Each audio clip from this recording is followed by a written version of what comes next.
नमस्कार दोस्तों, जय हिंद, वंदे मातरम। अपना सक्षम पॉइंट यूट्यूब चैनल पर एक बार फिर से आप सभी का हार्दिक स्वागत है। पिछले क्लास में हमने साइकोलॉजी के बारे में सभी टॉपिक कंप्लीट कर लिए। शिक्षा मनोविज्ञान के सभी टॉपिक जो फर्स्ट ग्रेड के फर्स्ट एक पेपर के थे। आज हम स्कूल मैनेजमेंट शैक्षिक प्रबंधन के टॉपिक शुरू करने वाले हैं। शैक्षिक प्रबंधन जिसके अंदर कौन कौन से टॉपिक रहने वाले हैं, पहले इन टॉपिक्स के बारे में देख लें, उसके पश्चात क्लास को स्टार्ट करते हैं। तो इसमें सबसे पहला चैप्टर रहेगा शैक्षिक प्रबंधन की संकल्पना, कार्य और सिद्धांत। इसके पश्चात शिक्षा में समग्र गुणवत्ता प्रबंधन, शैक्षिक पर्यवेक्षण एवं निरीक्षण, संस्थागत नियोजन, शैक्षिक प्रबंधन में नेतृत्व शैलियाँ।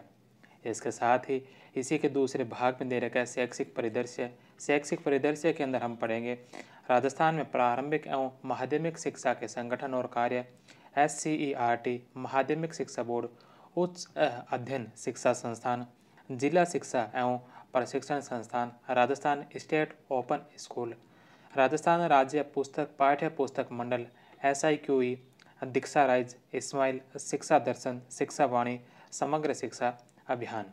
और इसके पश्चात अंत में पढ़ेंगे हम RT एक्ट, जिसमें 2024 में जो संशोधन किया गया उसी के सहित। तो इनसे संबंधित हमारा क्लासेस रहने वाली है। तो ये जो 3 पार्ट में डिवाइड कर रखा है, इनके हम 3 क्लासों के अंदर है जो कंप्लीट स्कूल मैनेजमेंट करेंगे। तो आज सबसे पहले की जो क्लास रहेगी इसमें शैक्षिक प्रबंधन। शैक्षिक प्रबंधन के जो 5 चैप्टर है, संकल्पना, कार्य, सिद्धांत, शिक्षा में समग्र गुणवत्ता प्रबंधन, शैक्षिक पर्यवेक्षण एवं निरीक्षण, संस्थागत नियोजन और शैक्षिक प्रबंधन में नेतृत्व शैलियाँ, इनसे संबंधित प्रीवियस ईयर प्रश्नोत्तर करने वाले हैं। तो करते हैं शुरू। सबसे पहले शैक्षिक प्रबंधन। शैक्षिक प्रबंधन संकल्पना, कार्य और सिद्धांत।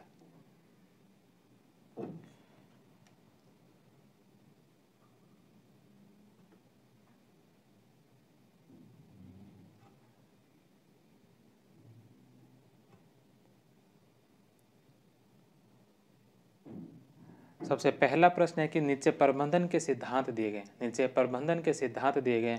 हेनरी फ्योल ने कौन कौन से सिद्धांत सुझाए थे? हेनरी फ्योल ने टोटल 14 सिद्धांत दिए थे। इनमें से कौन कौन से सिद्धांत है जो हेनरी फ्योल के द्वारा दिए गए सिद्धांतों में सम्मिलित है?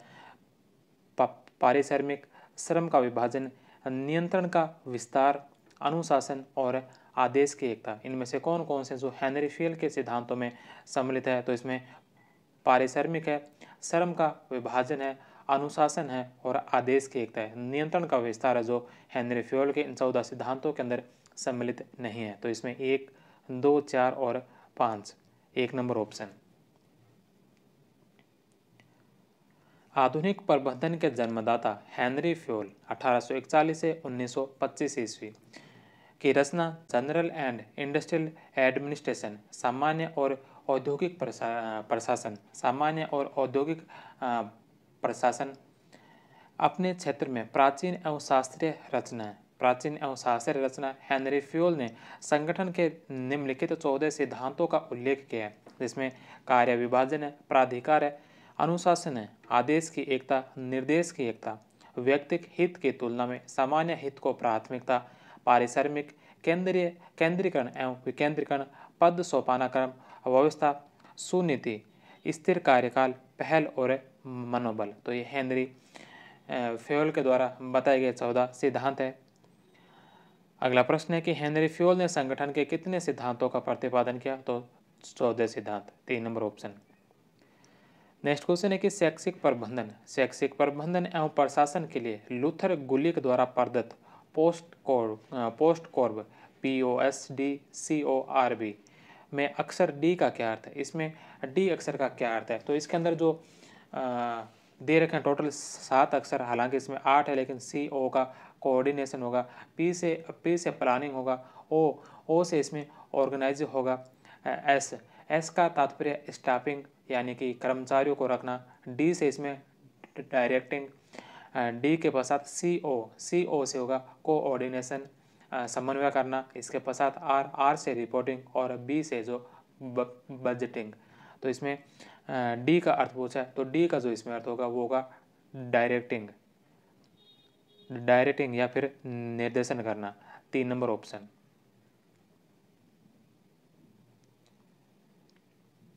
लूथर के दृष्टिकोण POSDCORB यानी कि पोस्ट कॉर्ब, ये लूथर गुलिक की देन है।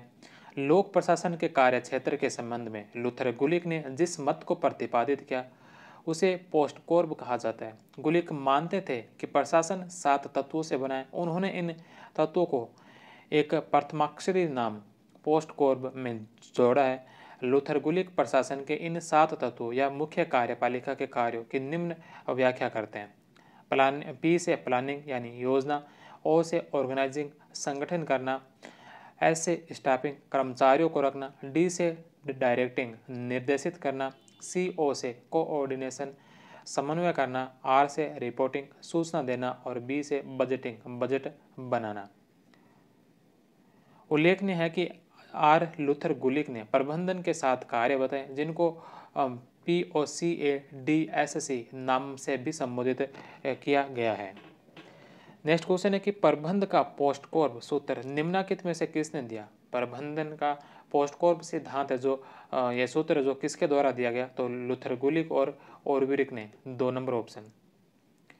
नेक्स्ट क्वेश्चन है कि निम्नलिखित में से कौन सा एक शैक्षिक प्रबंधन का मुख्य तत्व नहीं है। निम्नलिखित में से कौन सा एक शैक्षिक प्रबंधन का मुख्य तत्व नहीं है। नियोजन है, समन्वय है, नियोजन है, समन्वय, संगठन है और ध्रुवीकरण इसमें सम्मिलित नहीं है, 4 नंबर ऑप्शन। शैक्षिक प्रबंधन के कार्य जिसमें प्रमुख कार्य और सहायक कार्य। प्रमुख कार्य में नियोजन, प्लानिंग, संगठन, organising, staffing, direction, coordination, motivation, direction, पर्यवेक्षण, सुपरविजन, इसके अलावा कंट्रोलिंग और मूल्यांकन। इसके साथ ही सहायक कार्यों में संदेश वहन, निर्णय, नवाचार, प्रतिनिधित्व, आलेखन और बजट निर्माण।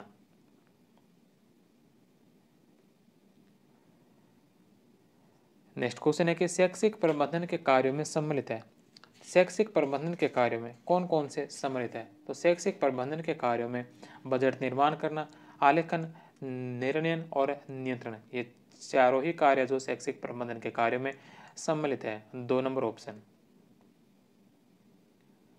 नेक्स्ट क्वेश्चन है कि निम्नलिखित में से कौन सा कार्य शैक्षिक प्रबंधन से संबंधित है। कौन सा कार्य इसमें से जो शैक्षिक प्रबंधन से संबंधित है। शैक्षिक प्रबंधन से संबंधित कौन सा कार्य है।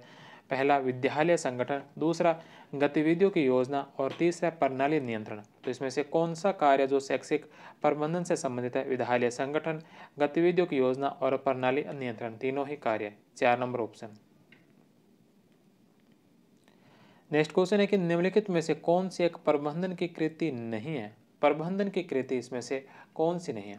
सबसे पहले प्रबंधन एक कला है, दूसरा एक भौतिक विज्ञान है, तीसरा प्रबंधन एक सामाजिक जिम्मेदारी है, चौथा प्रबंधन एक सार्वभौमिक प्रक्रिया है। तो इसमें से कौन सा जो प्रबंधन की प्रकृति नहीं है, प्रबंधन की प्रकृति इनमें से कौन सी नहीं है।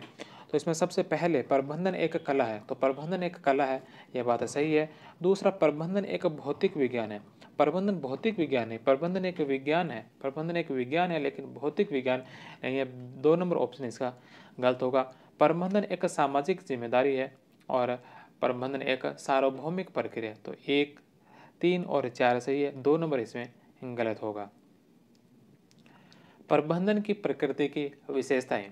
प्रबंधन एक प्रक्रिया है, प्रबंधन निरंतर चलने वाली एक प्रक्रिया है। इसका प्रमुख कार्य समाज के लाभ एवं हित के लिए संस्था को उपलब्ध सीमित साधनों का अनुकूलतम उपयोग करना है। दूसरा, प्रबंधन एक पेशा है। पेशे की विशेषता होती है कि इसके लिए एक प्रकार के विशिष्ट ज्ञान की उपलब्धि आवश्यक है। प्रबंधन एक विशिष्ट विज्ञान है, उसकी एक तकनीक है, उसका एक तंत्र है। इस विशिष्ट विज्ञान की जानकारी और गहन अध्ययन के बिना कोई व्यक्ति प्रबंधक नहीं बन सकता। अतः आज का प्रबंधन निश्चित रूप से एक पेशा है। प्रबंधन कला एवं विज्ञान दोनों है। प्रबंधन की सर्वप्रमुख विशेषता यह है कि इसमें कला के तत्वों के साथ साथ विज्ञान की विशेषताएं भी पाई जाती है। कला से अभिप्राय किसी कार्य को करने की एक पद्धति से है। प्रबंधन को कला इसलिए कहा जाता है क्योंकि प्रबंधक की निपुणता एक ऐसी व्यक्तिगत संपत्ति है जो सहजानुभूत है और अंतर्ज्ञान से प्राप्त की जाती है। प्रबंधन को विज्ञान इसका कारण माना जाता है क्योंकि प्रबंधन के क्षेत्र में भी वैज्ञानिक तरीके अपनाए जाते हैं और इन तरीकों को व्यवहारिक रूप प्रदान किया जाता है। आधुनिक प्रबंधन प्रधानतः तथ्यों के संकलन, उनके विश्लेषण से प्राप्त रखे हुए निष्कर्षों पर आधारित है। इसके पश्चात प्रबंधन एक सामाजिक उत्तरदायित्व है। प्रबंधन एक सामाजिक उत्तरदायित्व कैसे है? प्रबंधन समाज के ही उत्पादन में से एक है। प्रबंधन समाज के ही उत्पादन में से एक है। इसकी उपयोगिता इसके व्यवहार में आने वाली पद्धति पर निर्भर करती है, जिसमें सामाजिक, सांस्कृतिक तथा राजनीतिक परिवर्तन भी सम्मिलित हैं।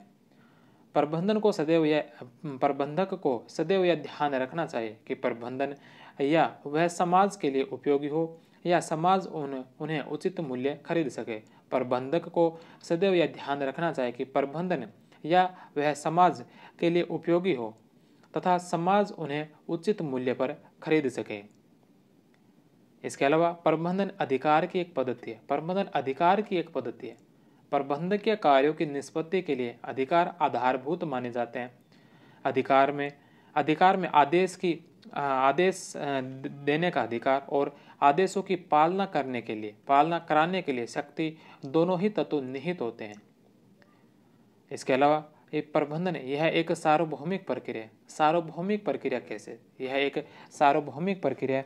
तो प्रबंधन एक ऐसी क्रिया या कार्य है। प्रबंधन एक ऐसी क्रिया या कार्य है जो समाज के प्रत्येक मानव संगठन के लिए आवश्यक है। प्रबंधन एक ऐसी क्रिया या कार्य है जो समाज के प्रत्येक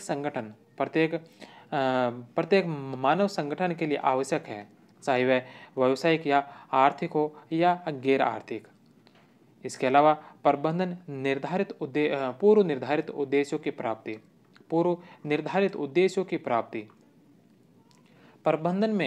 प्रबंधन में समूह के प्रयासों को कुछ पूर्व निर्धारित उद्देश्यों को प्राप्त करने के लिए निर्देशित किया जाता है। यह उद्देश्य ही उपक्रम के अंतिम लक्ष्य होते हैं, जिन्हें प्राप्त करने के लिए परिस्थितियों के अनुकूल प्रबंधन को कार्य करने पड़ते हैं।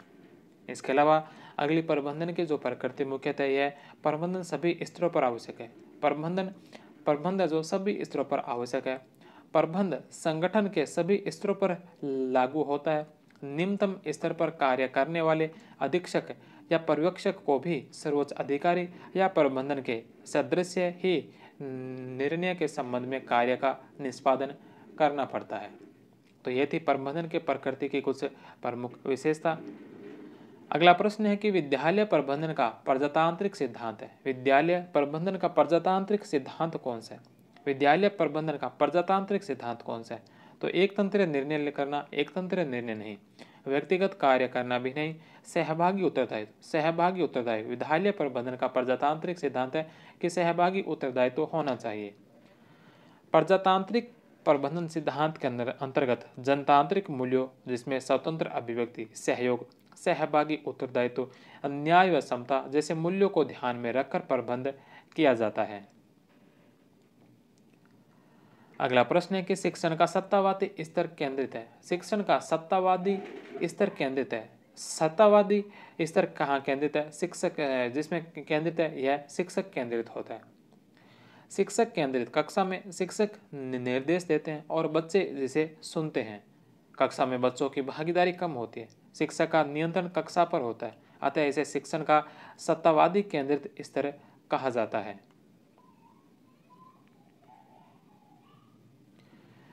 नेक्स्ट क्वेश्चन है कि हेनरी फ्योल के अनुसार उच्च प्रबंध या उच्च सिविल सेवा, हेनरी फ्योल के अनुसार उच्च प्रबंध या उच्च सिविल सेवा 5 महत्वपूर्ण कार्यों के निष्पादन के लिए उत्तरदायी है। हेनरी फ्योल के अनुसार जो उच्च प्रबंध या उच्च सिविल सेवा जो 5 महत्वपूर्ण कार्यों के निष्पादन के लिए उत्तरदायी है, वो 5 महत्वपूर्ण कार्य कौन से हैं? हेनरी फ्योल ने 5 जो प्रबंधन के जो 5 महत्वपूर्ण कार्य बताए थे, वो बताए थे POCCC। आपने पढ़ा होगा। पी से प्लानिंग, पी से जो प्लानिंग हो गया, ओ से ऑर्गेनाइजेशन हो गया। तो इसमें जो सबसे पहले नंबर आएगा प्लानिंग यानी कि योजना बनाना। तो सबसे पहले योजना यानी कि इसमें 1 नंबर आएगा। दूसरा फिर संगठन, फिर समादेश, समन्वय, कोऑर्डिनेशन, नियंत्रण, कंट्रोलिंग। तो POCCC, योजना, संगठन, समादेश, समन्वय और नियंत्रण, 1 नंबर ऑप्शन। फैयोल के अनुसार प्रशासन या प्रबंधन POCCC को समेटता है, जिसका अर्थ है P से प्लानिंग, O से ऑर्गेनाइजिंग, उसके पश्चात C से कमांडिंग, निर्देशित करना, फिर C से समन्वय, कोऑर्डिनेशन और अंत में C से कंट्रोलिंग, नियंत्रण करना। प्रबंधन के कार्य चार्ट के माध्यम से बताएं। नियंत्रण, नियोजन, जिसमें सबसे पहले नंबर पर आएगा नियोजन, उसके पश्चात संगठन, तीसरे नंबर पर आदेश, चौथे नंबर पर समन्वय और पांचवें नंबर पर नियंत्रण। फैयोल ने अनुभव किया कि किसी भी प्रशासक प्रबंधक में 6 विशेषताएं, गुण, कुशलता, 6 विशेषताएं होनी चाहिए: शारीरिक, मानसिक, नैतिक, सामान्य शिक्षा, विशेष ज्ञान और अनुभव। नेक्स्ट क्वेश्चन है कि कौन सा हेनरी फैयोल द्वारा दिए गए प्रबंधन के कार्य में समाहित नहीं है। हेनरी फैयोल ने जो प्रबंधन के कार्य बताए थे, जो 5 कार्य बताए थे, इनमें कौन सा है जो सम्मिलित नहीं है? योजना का निर्माण करना, संगठन करना, समादेश करना या फिर बजट निर्माण। इसमें से कौन सा सम्मिलित नहीं है? तो योजना निर्माण है, संगठन है, समादेश है, बजट निर्माण इन 500 कार्यों में सम्मिलित नहीं है, 4 नंबर ऑप्शन। नेक्स्ट क्वेश्चन है कि विद्यालय प्रबंधन के लिए निम्नलिखित में से सिद्धांतों का कौन सा समूह सबसे अधिक उपयुक्त है? विद्यालय प्रबंधन के लिए निम्नलिखित में से सिद्धांतों का कौन सा समूह जो सबसे अधिक उपयुक्त है? सहयोग की भावना होनी चाहिए, समानता होना चाहिए, लचीलापन होना चाहिए, साझा और उत्तरदायित्व सिद्धांत होने चाहिए। तो इसमें पहला ही ऑप्शन है जो इसका राइट आंसर होगा। विद्यालय प्रबंधन के सिद्धांत: लचीलापन एवं साझा उत्तरदायित्व, अध्यापकों का विद्यालय के उत्तरदायित्व में सहयोग लेना, आशावादी दृष्टिकोण एवं समानता का सिद्धांत, लक्ष्य निर्धारण तथा योजना निर्माण, आवधिक निरीक्षण, आधारभूत प्रदर्शन, प्रजातांत्रिक प्रबंध एवं छात्रों को प्रशासन के साथ लेना, आंकड़ों का वैज्ञानिक संग्रहण, वित्त एवं सामग्री का न्यायपूर्ण एवं दक्षतापूर्ण उपयोग, अध्यापकों की व्यावसायिक उन्नति, पाठ्यक्रम को छात्र के विकास का साधन मानना, अध्यापक वर्ग के व्यक्तित्व के प्रति आदर और समन्वय स्थापित करना। नेक्स्ट क्वेश्चन है कि कौन सा सही है? इसमें से कौन सा जो सही है? शिक्षा प्रबंधन अध्यापकों के उन प्रयासों को मॉनिटरिंग की यह प्रक्रिया, शिक्षा प्रबंधन अध्यापकों के उन प्रयासों की मॉनिटरिंग की यह प्रक्रिया जिनके द्वारा वे विद्यार्थियों को इस योग्य बना सके। विद्यार्थियों को किस योग्य बना सके? जीवन में अच्छा व्यवसाय प्राप्त करना, व्यवसाय के लिए अच्छे अंक लाना, अच्छी ग्रेड लाना, या वह ज्ञान प्राप्त कर सके जो उन्हें पूर्व में प्राप्त नहीं था। ये बातें सही है, लेकिन इसमें सबसे ज़्यादा सही है कि वे देश के उपयोगी नागरिक बन सके। देश के उपयोगी नागरिक बन सके। देश के उपयोगी नागरिक बनेंगे तो उनके अंदर ऑटोमेटिक ही सभी विशेषताएं आ जाएगी। तो इसका जो सबसे राइट आंसर होगा, उचित उत्तर होगा, ये होगा 4 नंबर, वह देश के उपयोगी नागरिक बन सके। नेक्स्ट क्वेश्चन है कि वैज्ञानिक प्रबंधन का पिता किसे माना जाता है? वैज्ञानिक प्रबंधन का पिता किसे माना जाता है? तो है वैज्ञानिक प्रबंधन के पिता W Taylor, FW Taylor, 4 number option. वैज्ञानिक प्रबंधन साइंटिफिक मैनेजमेंट का पिता FW टेलर को माना जाता है। 18वीं शताब्दी और 19वीं शताब्दी में प्रबंधन की परंपरा पद्धति 20वीं शताब्दी की औद्योगिक प्रणाली की समस्याओं को निपटाने में असमर्थ थी। इसी जटिलता एवं औद्योगिक गतिशीलता से प्रबंध की दिशा में वैज्ञानिक प्रबंध नामक एक नई क्रांति का उदय हुआ। नेक्स्ट क्वेश्चन है कि प्रबंधन का अर्थ पूर्वानुमान लगाना तथा नियोजन करना, उपदेश देना, समन्वय करना, नियंत्रण करना। प्रबंधन का अर्थ है पूर्वानुमान लगाना, नियोजन करना, उपदेश देना, समन्वय करना एवं नियंत्रण करना। यह परिभाषा किसके द्वारा दी गई? तो यह परिभाषा किसने दी थी कि प्रबंधन का अर्थ पूर्वानुमान लगाना है, नियोजन करना है, उपदेश देना है, समन्वय करना है और नियंत्रण करना है? तो यह परिभाषा हेनरी फैयोल की, 1 नंबर ऑप्शन। शैक्षिक प्रबंधन 2 शब्दों से मिलकर बना है। शैक्षिक से तात्पर्य शिक्षा से और प्रबंध से तात्पर्य व्यवस्था से। प्रबंध शब्द मुख्य रूप से निम्नलिखित संदर्भों में देखा जाता है, जिसमें संगठन की एक प्रक्रिया के रूप में प्रबंध, सामूहिक प्रयासों की व्यवस्था के संदर्भ में, अधिकारियों के अर्थ एवं सत्ता के संदर्भ में अपने अधीनस्थ कर्मचारियों से कार्य करा सकने की क्षमता के संदर्भ में। इसके पश्चात कुछ परिभाषा और है पीटर ड्रकर के अनुसार प्रबंधन प्रत्येक व्यवसाय का गतिशील एवं जीवनदायक तत्व है। उसके नेतृत्व में अभाव में उत्पादन के साधन मात्र ही रह जाते हैं, कभी उत्पादन नहीं बन पाते। F.W. टेलर के अनुसार प्रबंधन यह जानने की कला है कि क्या करना है तथा उसे करने का सर्वोत्तम सुलभ तरीका क्या है। F.W. टेलर के अनुसार प्रबंधन यह जानने की कला है कि क्या करना है तथा उसे करने का सर्वोत्तम सुलभ तरीका क्या है। अगला प्रश्न है कि निम्नलिखित में से कौन सा कार्य शैक्षिक प्रबंधन से संबंधित है। कौन सा इसमें से कार्य जो शैक्षिक प्रबंधन से संबंधित कार्य है, जिसमें सबसे पहले है विद्यालय संगठन, गतिविधियों की योजना और प्रणाली या तंत्र नियंत्रण। प्रणाली नियंत्रण, गतिविधियों की योजना, विद्यालय संगठन, ये सभी शैक्षिक प्रबंधन से संबंधित कार्य है। तो सभी विकल्प इसमें सही होंगे। 4 नंबर ऑप्शन। शैक्षिक प्रबंधन के कार्य जिसमें विद्यालय नियोजन, विद्यालय संगठन, प्रणाली या तंत्र नियंत्रण, अभिप्रेरणा, संप्रेषण, एकीकरण, समन्वय, नव परिवर्तन, नियुक्ति करना और निर्देशन करना। तो इसमें जो प्रमुख शैक्षिक प्रबंधन के प्रमुख कार्य हैं। इसके पश्चात अगला प्रश्न है कि प्रबंधन के सिद्धांत एवं प्रबंधकों में सम्मिलित है। प्रबंध के सिद्धांत और उनके प्रबंधकों में कौन सा ऑप्शन है जो सम्मिलित है। सबसे पहले शास्त्रीय युग। शास्त्रीय युग का जो सिद्धांत था, शास्त्रीय युग के जो प्रबंधक थे वो हेनरी फ्योल और टेलर थे। तो पहला ऑप्शन इसमें सत्य है। दूसरा मानव संबंध आंदोलन। मानव संबंध आंदोलन के जो प्रबंधक थे ये मैक्स वेबर नहीं थे। मानव संबंध आंदोलन से संबंधित जो थे उनमें एक नाम आता है हर्बर्ट साइन का और दूसरा इसमें प्रमुख नाम आता है एल्टन मेयो का। तो एल्टन मेयो और हर्बर्ट साइन जो मानव आंदोलन संबंध से मैक्स वेबर नहीं है। 2 नंबर ऑप्शन गलत है। तीसरा व्यवस्थावादी युग। व्यवस्थावादी युग से जो संबंधित है इसमें 2 नाम प्रमुख आते हैं। एक नाम आता है आमंड का और दूसरा जिसमें जो प्रमुख नाम आता है वो आता है कोलबर्न का। आमंड और कोलबर्न जो है इसमें व्यवस्थावादी युग से संबंधित है। हेनरी फ्योल नहीं है। तो तीसरा भी इसमें गलत है। तो इसमें कौन सा राइट होगा? 1 नंबर ऑप्शन। प्रबंधकीय विज्ञान के विकास की प्रक्रिया में निम्नलिखित विचारधाराएं उल्लेखनीय रही है।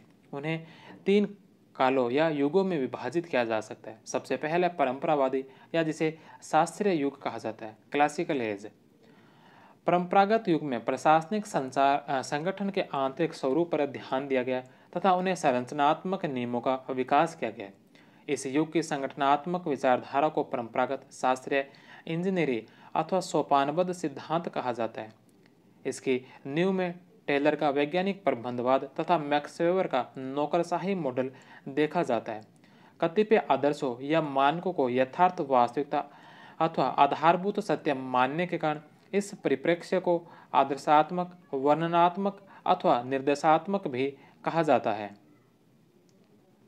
मानव संबंध आंदोलन एवं व्यवहारवादी युग। व्यवहारवादी आंदोलन शास्त्रीय युग की प्रतिक्रिया माना जाता है। इसे नवशास्त्रीय विचारधारा या उपागम भी कहा जाता है। इस युग में प्रशासनिक संगठन में कार्यरत मानव तथा उसकी संतुष्टि एवं व्यवहार पर सर्वाधिक ध्यान दिया गया है। हार्थोन प्रयोगों के बाद हर्बर्ट साइमन ने परंपरागत युग की उपलब्धियों की जबरदस्त आलोचना की है। उसने संगठन के परंपरागत सिद्धांतों को कहावत मात्र बताया है। पोस्टकोर विचार को अस्वीकार करते हुए इस बात पर बल दिया गया कि संगठन में प्रशासन तकनीकों को ही सब कुछ न मान लिया जाए, मानवीय संबंधों पर भी जोर दिया जाना चाहिए।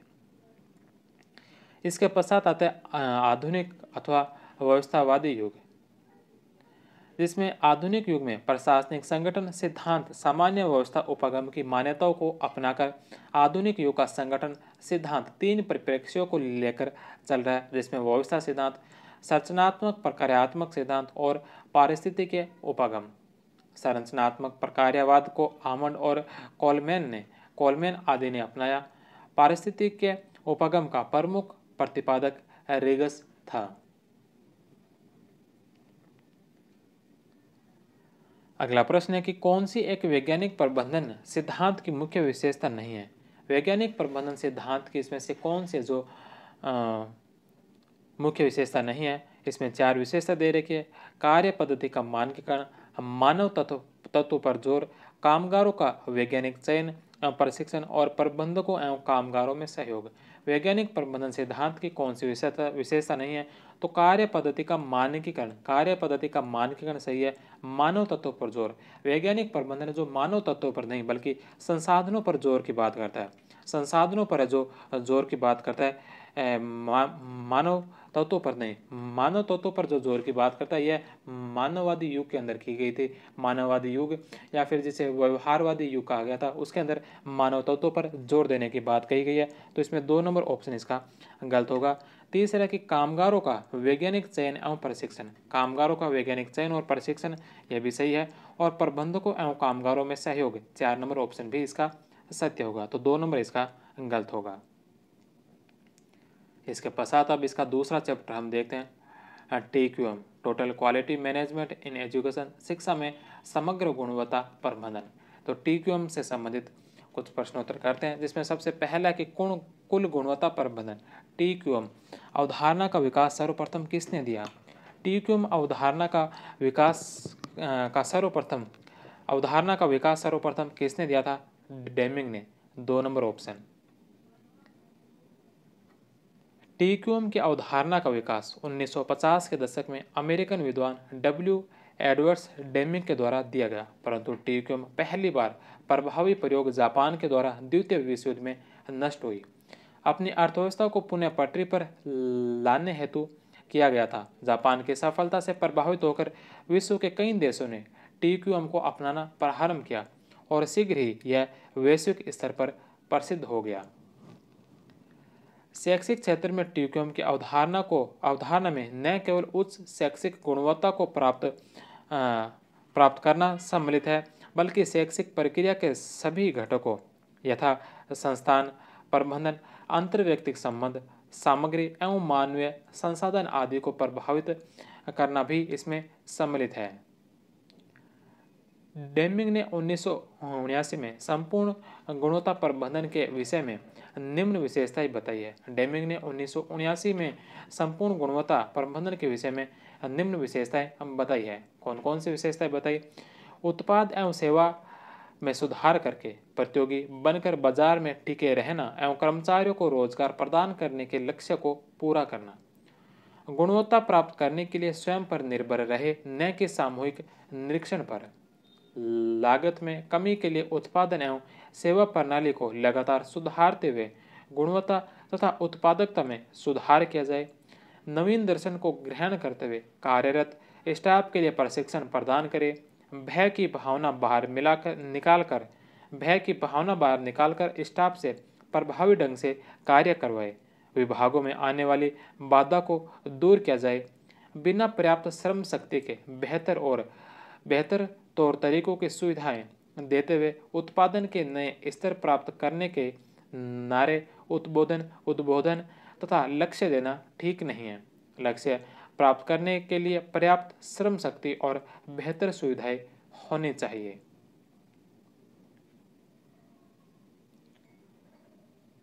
इसके अलावा सांख्यिकी निहितांश कोटा निश्चित करने वाले कार्य मानकों से दूरी बनाए। व्यक्तियों द्वारा अपनी कार्य कुशलता के लिए वर्ग के लिए अधिकार से संबद्ध बाधा हटा देता है। तो ये थे प्रमुख संपूर्ण गुणवत्ता प्रबंधन के विषय में कुछ महत्वपूर्ण विशेषताएं। अगला प्रश्न है कि किसके अनुसार जो कुल गुणवत्ता प्रबंधन यह सुनिश्चित करने का एक व्यवस्थित तरीका है। कुल गुणवत्ता प्रबंधन यह सुनिश्चित करने का एक व्यवस्थित तरीका है कि संगठित गतिविधियों उनकी पूर्व योजना अनुसार ही घटित हो रही है। कुल गुणवत्ता प्रबंधन यह सुनिश्चित करने का एक व्यवस्थित तरीका है कि संगठित गतिविधियां उनकी पूर्व योजना अनुसार ही घटित हो रही है। यह बात किसके द्वारा की गई, तो यह क्रॉसबी। 2 number option. कुल गुणवत्ता प्रबंधन TQM, टोटल क्वालिटी मैनेजमेंट प्रबंधन का एक दर्शन है, जिसका प्रमुख लक्ष्य संस्थान के भौतिक व मानवीय संसाधनों का प्रभावी उपयोग सुनिश्चित करना होता है। TQM की अवधारणा किसी संस्थान के उद्देश्यों को प्राप्त करने में सहायक होती है। क्रोस्वी ने 1980 क्रोस्वी के द्वारा संपूर्ण गुणवत्ता के लिए 14 तत्व सुझाए गए, जिसमें प्रमुख है गुणवत्ता कार्यक्रम के लिए प्रबंध कार्यकारी का गठन करें, गुणवत्ता लागत सिद्धांत, गुणवत्ता दल, गुणवत्ता मापन पद्धति का प्रयोग कार्यक्रम पूर्णता के लिए करें, शून्य दोष कार्यान्वयन की योजना बनाते हुए सुधारक कार्यविधि लागू करें, पर्यवेक्षक प्रशिक्षण लागू करके कार्य संपादन करें। साट एंड रहीम ने TQM को परिभाषित करते हुए लिखा है। साट एंड रहीम ने TQM को परिभाषित करते हुए लिखा है कि कुल गुणवत्ता प्रबंधन TQM उत्पाद, सेवा एवं प्रक्रिया के डिजाइन में गुणवत्ता की पुष्टि करने और फिर इसे लगातार सुधारने की एक सक्रिय दृष्टिकोण है। उत्पाद, सेवा और प्रक्रिया के डिजाइन में गुणवत्ता की पुष्टि करने और फिर इसे लगातार सुधारने की एक सक्रिय दृष्टिकोण है। यंग के अनुसार TQM उन प्रक्रियाओं का एक समूह है। TQM उन प्रक्रियाओं का समूह है जो सिस्टमैटिक इम्प्रूवमेंट, ग्राहकों की आवश्यकताओं के संतुष्टिकरण व कार्यों के दोहराव में कमी करने पर फोकस करता है। इसके पश्चात हार्वे ने 1994 में हार्वे के द्वारा TQM के बारे में बताया गया कि शिक्षा में संपूर्ण गुणवत्ता प्रबंधन का आशय संपूर्णता से नहीं बल्कि परिवर्तन लाने से है। शिक्षा में सामान्यतः यह परिवर्तन विद्यार्थियों के जीवंत अनुभवों को परिवर्तित करके उनको उन्नत और शक्ति संपन्न बनाते हैं। इसके अलावा नवरत्नम और ओ कोनोर के अनुसार शिक्षा में संपूर्ण गुणवत्ता प्रबंधन से आशय ऐसी शैक्षिक संकल्पनाओं, रचना कौशलों, उपकरणों, विश्वासों इत्यादि के समूह से हैं जो अपव्यय तथा हार्वे 1994 हार्वे के अनुसार शिक्षा में संपूर्ण गुणवत्ता प्रबंधन का आशय संपूर्णता से नहीं वरन परिवर्तन लाने से है। शिक्षा में सामान्यतः यह परिवर्तन विद्यार्थियों के जीवन अनुभवों को परिवर्तित करके उनको उन्नत और शक्ति संपन्न बनाते हैं। स्पार्क 1986 में स्पार्क ने क्या कहा TQM के बारे में?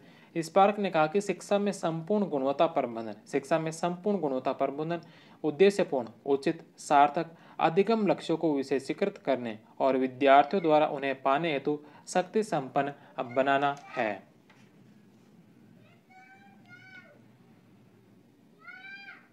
नेक्स्ट क्वेश्चन है कि विचर के अनुसार TQM तीन शब्दों के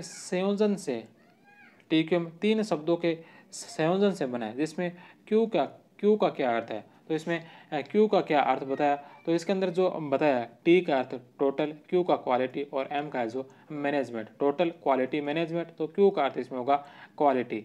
3 नंबर ऑप्शन।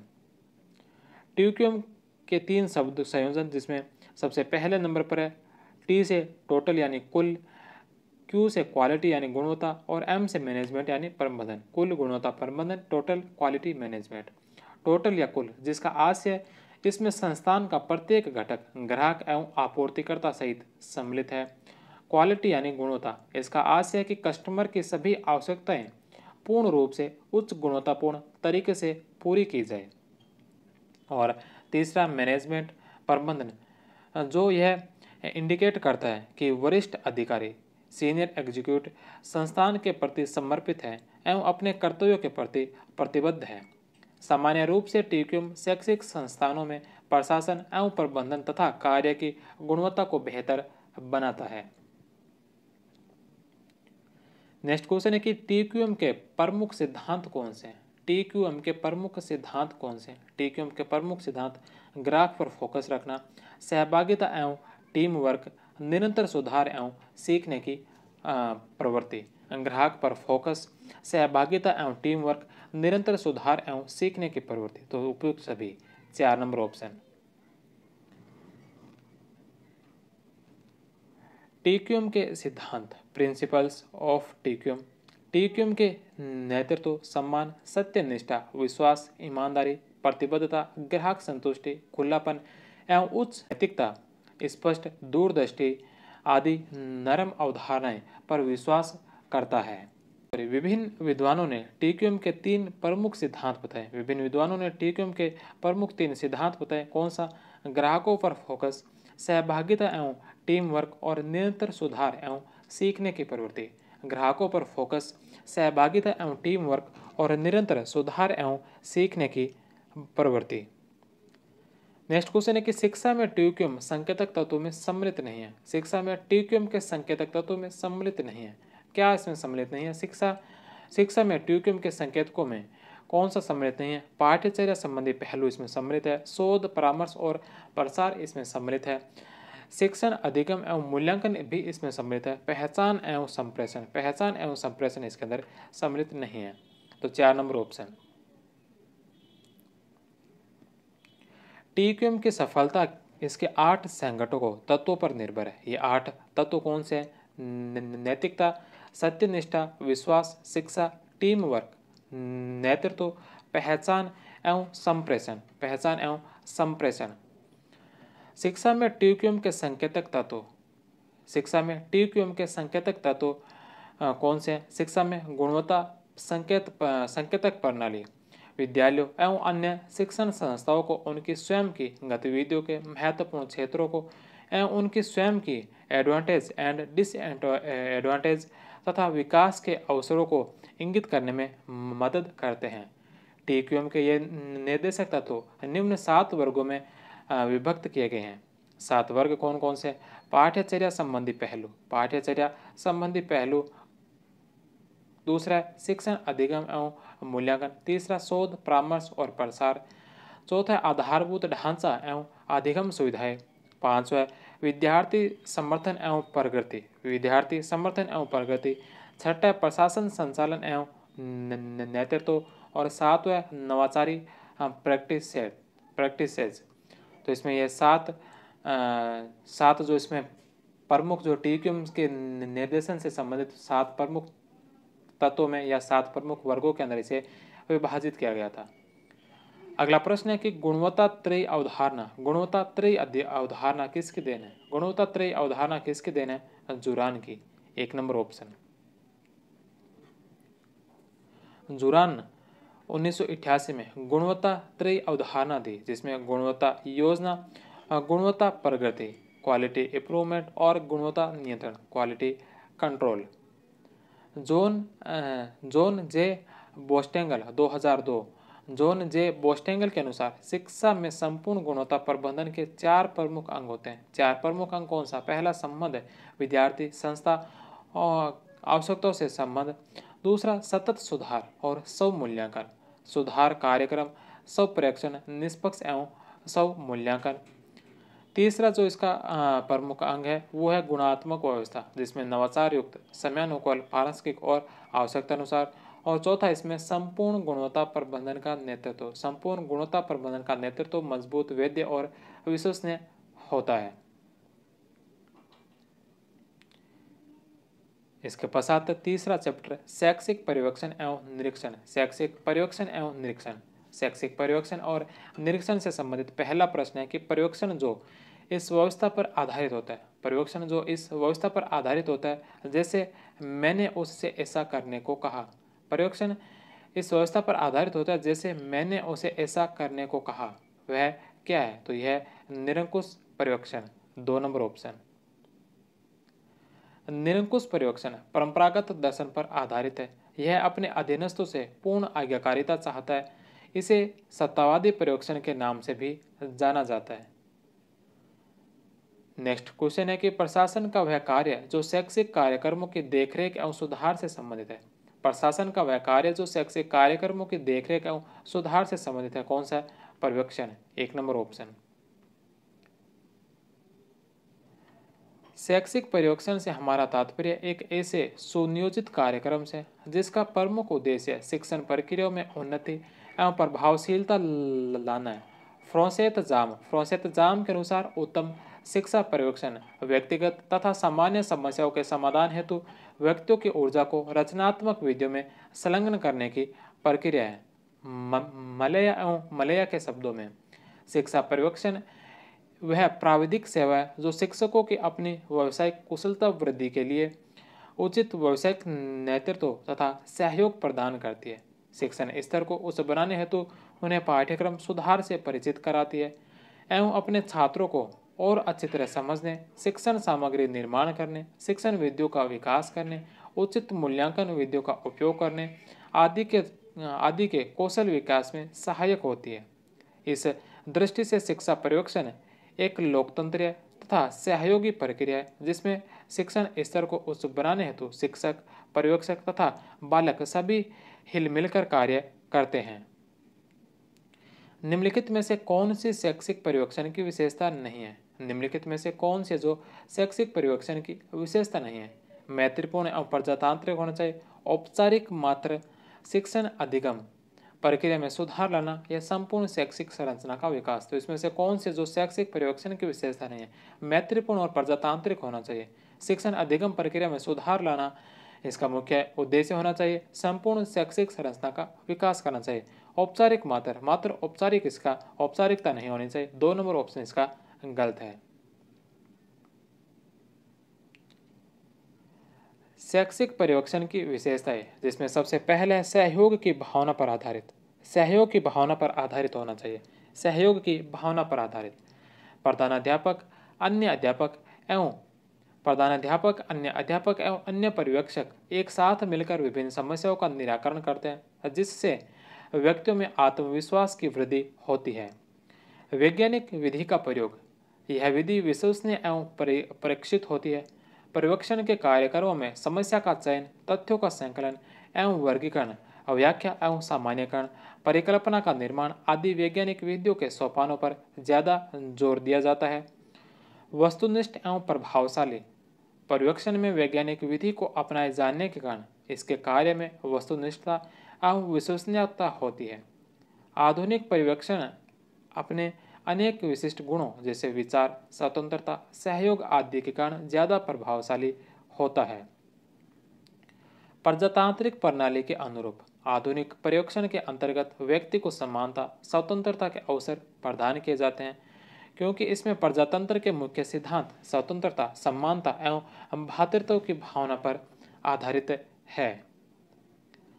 रचनात्मक तथा नेतृत्व शक्ति का विकास, पर्यवेक्षकों द्वारा अपनी क्षमता के अनुसार स्वतंत्र वातावरण में संचालन किया जाता है, जिससे उनके नेतृत्व शक्ति को विकसित करने का प्रशिक्षण प्राप्त होता है। शिक्षकों के व्यक्तित्व का विकास करने में पर्याप्त अवसर उपलब्ध कराए जाते हैं, जिससे पर्यवेक्षण शिक्षकों को व्यावसायिक नेतृत्व की योग्यता उपलब्ध कराने में सहायता मिलती है। इसके अलावा इसकी अगली प्रमुख विशेषता है अध्यापक सेवा पर अवलंबित। अध्यापक सेवा पर अवलंबित आधुनिक पर्यवेक्षण का मुख्य कार्य अध्यापक को शैक्षिक सेवा प्रदान करना है, इसलिए इस पर्यवेक्षण में सेवा भाव तथा भ्रातृत्व की भावना पर ज़्यादा बल दिया जाता है। अगली प्रमुख विशेषता है विद्यालय अंतःक्रिया का गत्यात्मक रूप। विद्यालय अंतःक्रिया का गत्यात्मक रूप, इसके द्वारा विद्यालय की सभी अंतःक्रियाओं को निरंतर आगे बढ़ाया जाता है तथा समाज के अनुरूप परिवर्तित किया जाता है। समस्याओं के निराकरण हेतु प्रयत्नशील, समस्याओं के निराकरण हेतु प्रयत्नशील, शिक्षा की उन्नति में बाधा उत्पन्न करने वाली समस्याओं के समाधान हेतु आधुनिक पर्यवेक्षण सदैव प्रयत्नशील रहता है। योजनाबद्ध पर्यवेक्षण पर बल, योजनाबद्ध पर्यवेक्षण पर बल, आधुनिक पर्यवेक्षण प्रत्यय शिक्षा के समस्त कार्यों को नियोजित रूप प्रदान करता है और इसकी रूपरेखा को सुनिश्चित करता है। योजनाबद्ध पर्यवेक्षण पर बल, आधुनिक पर्यवेक्षण जो है आधुनिक पर्यवेक्षण प्रत्यय शिक्षा के समस्त कार्यों को नियोजित रूप प्रदान करता है और इसकी रूपरेखा को जो सुनिश्चित करता है। इसके पश्चात 10 नंबर जो इसकी विशेषता है यह है परामर्शदाता के रूप में उचित निर्देशन। परामर्शदाता के रूप में उचित निर्देशन आधुनिक पर्यवेक्षण का मुख्य आधार, आधुनिक पर्यवेक्षण का मुख्य आधार जो है उचित निर्देशन प्राप्त करना। आधुनिक पर्यवेक्षण का प्रत्येक कार्य एवं सहयोगी एवं मैत्रीपूर्ण परामर्शदाता के रूप में होता है, क्योंकि उसके सुझाव उपयोगी होते हैं।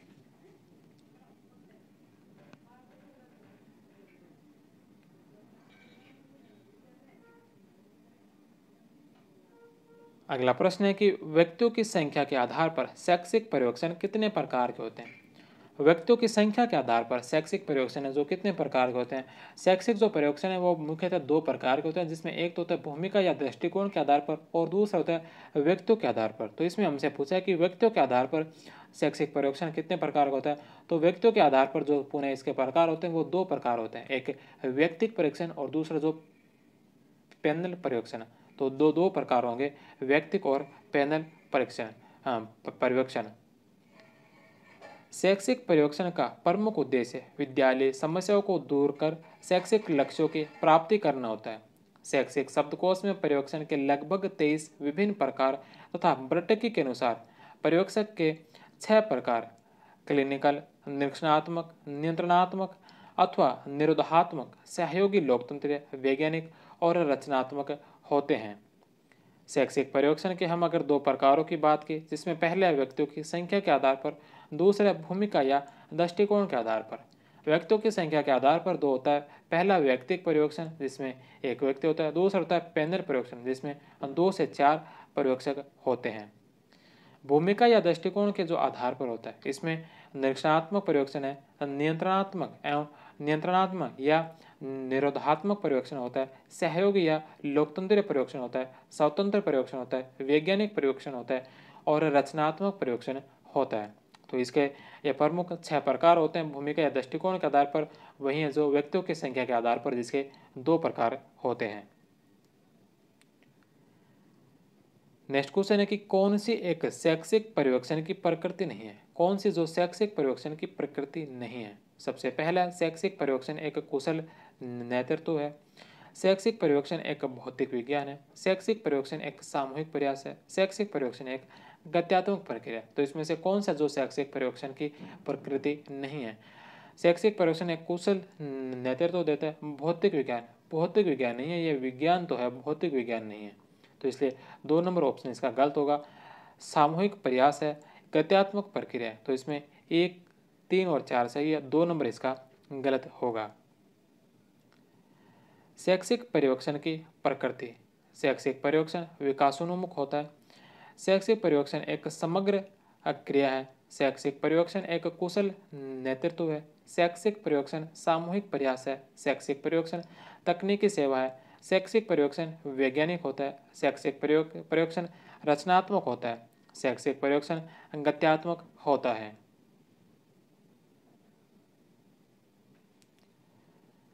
नेक्स्ट क्वेश्चन है कि शैक्षिक निरीक्षण का अर्थ है। शैक्षिक निरीक्षण का क्या अर्थ है। शैक्षिक निरीक्षण का क्या अर्थ है। विद्यालय के कार्यों का निरीक्षण, विद्यालय में खेलों का निरीक्षण, विद्यालय के पेड़ों का निरीक्षण या उपयुक्त में से कोई नहीं। तो विद्यालय के कार्यों का निरीक्षण, कार्यों के निरीक्षण में सभी कार्य सम्मिलित हो गए। शैक्षिक निरीक्षण का अर्थ किसी संस्थान या संगठन के उच्च अधिकारी द्वारा संस्थान के विभिन्न विभागों के कार्यकलापों का व्यक्ति से जाकर अवलोकन करना तथा उनमें व्याप्त कमियों एवं अनियमितताओं का ज्ञान प्राप्त कर उन्हें दूर करने के निर्देश प्रदान करने की प्रक्रिया ही निरीक्षण कहलाती है। संक्षेप में विद्यालय के कार्यों का निरीक्षण विद्यालय निरीक्षण कहलाता है। भारत में शैक्षिक निरीक्षण की शुरुआत सर्वप्रथम 1954 में जारी वुड डिस्पैच वुड का घोषणा पत्र से मानी जाती है। वेबस्टर इंग्लिश शब्दकोश के अनुसार निरीक्षण का अर्थ किसी व्यक्ति की जांच करना है। Doctor SN. मुखर्जी के शब्दों में वरिष्ठ अध्यापक या प्रधानाध्यापक द्वारा किए गए मूल्यांकन को निरीक्षण कहा जाता है। वरिष्ठ अध्यापक या प्रधानाध्यापक के द्वारा किए गए मूल्यांकन को निरीक्षण कहा जाता है, डॉक्टर एस.एन. मुखर्जी के अनुसार। वहीं एस बर एवं एन.एच. बर्टन के अनुसार निरीक्षण एक आधार है जिस पर शिक्षण में उन्नति के सभी कार्यक्रम बनाए जाने चाहिए। निरीक्षण की उपयुक्त सभी परिभाषाओं में शैक्षिक निरीक्षण को उत्प्रेरक, शिक्षकों की सहायक प्रक्रिया, शिक्षण सुधार तथा विकास, शिक्षण में सहायता, शिक्षकों की क्षमताओं का विकास करना, उनकी कठिनाइयों के निराकरण एवं समस्याओं को हल करना, सीखने की स्थितियों का मूल्यांकन आदि के अर्थ में प्रयुक्त किया गया है। नेक्स्ट क्वेश्चन है कि पर्यवेक्षण को शिक्षण प्रक्रिया की रीढ़ की हड्डी किसने माना। पर्यवेक्षण को शिक्षण प्रक्रिया की रीढ़ की हड्डी किसने माना। पर्यवेक्षण को जो शिक्षण प्रक्रिया की रीढ़ की हड्डी किसने माना था, तो यह माना था राष्ट्रीय शिक्षा आयोग ने। 2 नंबर ऑप्शन।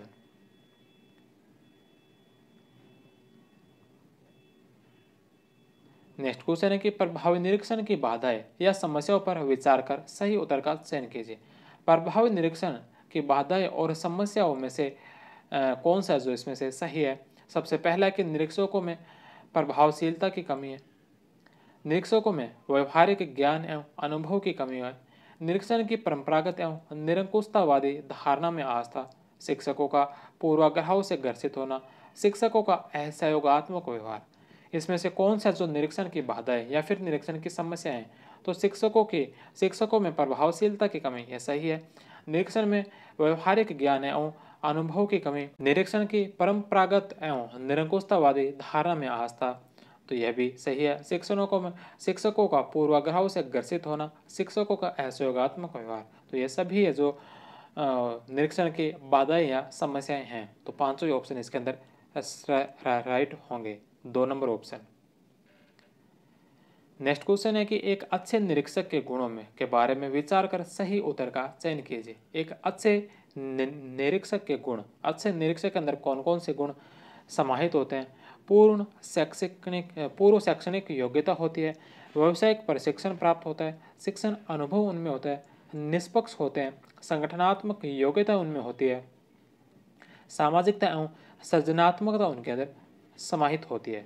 तो अच्छे निरीक्षण के गुणों में ये सभी सम्मिलित है। पूर्ण शैक्षणिक योग्यता उनमें होती है, व्यावसायिक प्रशिक्षण उन्होंने प्राप्त कर रखा होता है, शिक्षण अनुभव उन्हें होता है, निष्पक्ष होते हैं, संगठनात्मक उनमें योग्यता होती है और सामाजिकता और सृजनात्मकता उनके अंदर दिखाई पड़ती है। तो छः के छः इसमें सही होंगे, 2 नंबर ऑप्शन। नेक्स्ट क्वेश्चन है कि निम्नलिखित में से शैक्षिक निरीक्षण का उद्देश्य है। निम्नलिखित में से शैक्षिक निरीक्षण का उद्देश्य कौन सा है? शैक्षिक निरीक्षण का उद्देश्य है, पहला शिक्षकों को कार्यकुशल एवं क्षमतावान बनाना, दूसरा अध्यापक को मार्गदर्शन देना, तीसरा शिक्षकों एवं विद्यार्थियों की समस्याओं का निदान करना। तो इसमें शैक्षिक निरीक्षण का उद्देश्य शिक्षकों को कार्यकुशल एवं क्षमतावान बनाना है, अध्यापक को मार्गदर्शन देना है, शिक्षकों एवं विद्यार्थियों की समस्याओं का निदान करना है। तो इसमें तीनों ही सही होंगे, उपयुक्त सभी।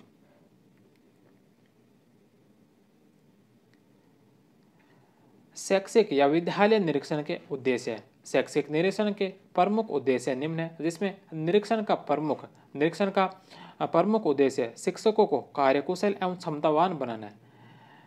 शैक्षिक निरीक्षण का प्रमुख जो उद्देश्य यह शिक्षकों को कार्यकुशल एवं क्षमतावान बनाना है।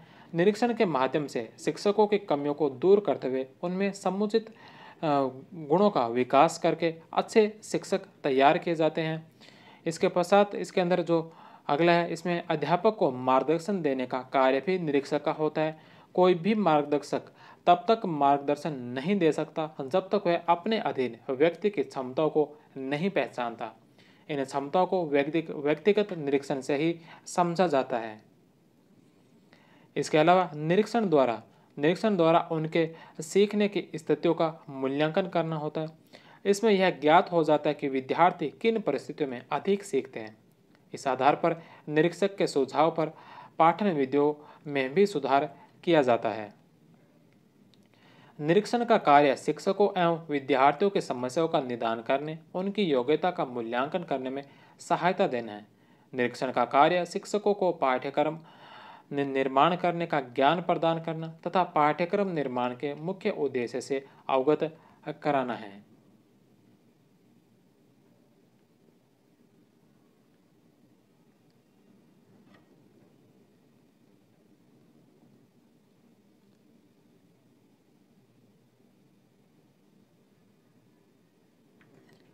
अब हम प्रमुख शैक्षिक पर्यवेक्षण और निरीक्षण में अंतर देखते हैं। शैक्षिक पर्यवेक्षण और निरीक्षण में एक अंतर देखते हैं, एक सारणी के माध्यम से। अंतर का आधार क्या है? तो सबसे पहले अंतर का आधार अर्थ। दोनों के अर्थ में क्या अंतर है? निरीक्षण केवल तथ्यात्मक जानकारी प्रस्तुत करता है, वहीं पर्यवेक्षण में पारिस्थितिकी की वास्तविक जानकारी प्राप्त कर सुझाव प्रस्तुत किए जाते हैं। दोनों के कार्य क्या है? निरीक्षण यह शिक्षकों एवं व्यवस्था के दोष एवं कमियां बताकर उनकी आलोचना करता है, वहीं पर्यवेक्षण के अंदर है जो शिक्षकों व व्यवस्थाओं की कमियों को दूर करके शैक्षणिक स्तर में सुधार करने हेतु मार्गदर्शन दिया जाता है। दोनों की अगर प्रकृति के बारे में बात करें तो निरीक्षण की प्रकृति आधिकारिक या नियंत्रणात्मक होती है, इसका स्वरूप संकुचित होता है, वहीं पर्यवेक्षण की प्रकृति प्रजातांत्रिक या सहयोगात्मक होती है। इसका स्वरूप है जो व्यापक होता है। अगर हम दोनों के उद्देश्य की बात करें तो निरीक्षण का कार्य का प्रतिवेदन प्रस्तुत करता है। वहीं पर्यवेक्षण का उद्देश्य है विद्यालयों की शैक्षिक उन्नति के लिए प्रयास करना। दृष्टिकोण की अगर बात की जाए तो निरीक्षण का दृष्टिकोण आलोचनात्मक होता है, वहीं पर्यवेक्षण का दृष्टिकोण सुधारात्मक होता है। संबंध निरीक्षण एवं व्यक्तियों के मध्य शासक एवं शासित की तरह के संबंध होते हैं। इसमें निरीक्षक एक अधिकार के रूप में होता है। पर्यवेक्षक तथा व्यक्तियों के मध्य समानता या मित्रता के संबंध स्थापित होते हैं। इसमें पर्यवेक्षक एक परामर्शदाता के रूप में होता है। इसके बाद अगर हम बात करें नेतृत्व की, तो निरीक्षण में नेतृत्व का अभाव होता है या ऊपर से थोपा जाता है। वहीं पर्यवेक्षण में नेतृत्व के द्वारा ही संभव हो सकता है, यह सभी सहयोग से संपन्न होता है।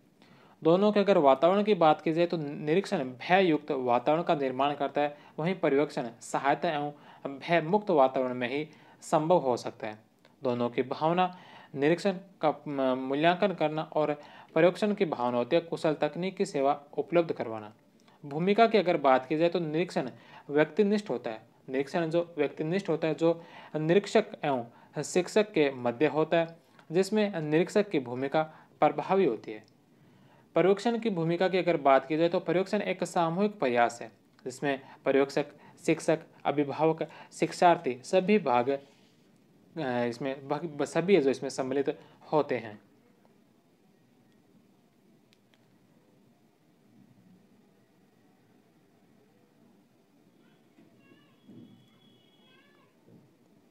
इसके पश्चात इसमें चौथा चैप्टर है संस्थागत नियोजन। संस्थागत नियोजन से संबंधित चौथा चैप्टर है, जिसका पहला प्रश्न है कि संस्थागत नियोजन के किस पक्ष में प्रार्थना सभा को सम्मिलित किया गया। संस्थागत नियोजन के किस पक्ष में प्रार्थना सभा को सम्मिलित किया गया? सह शैक्षिक पक्ष में, 1 नंबर ऑप्शन। प्रथम राष्ट्रीय शिक्षा आयोग, कोठारी कमीशन जिसे कहा गया, 1964 से 66 ने विद्यालय स्तर पर संस्थागत नियोजन की सिफारिश की थी, जिसके अनुपालना में राजस्थान में 1972-73 में शिक्षा विभाग ने माध्यमिक एवं उच्च माध्यमिक विद्यालयों में संस्थागत नियोजन हेतु वार्षिक विद्यालय विकास योजना निर्माण का निर्देश जारी किया था, जो वर्ष 1973-74 में प्राथमिक एवं उच्च प्राथमिक विद्यालयों में भी क्रियान्वित किया जाता रहा है। शिक्षा विभाग राजस्थान ने प्रत्येक विद्यालय में संस्थागत नियोजन हेतु वार्षिक विद्यालय योजना निर्माण का निर्देश जारी कर रखा है।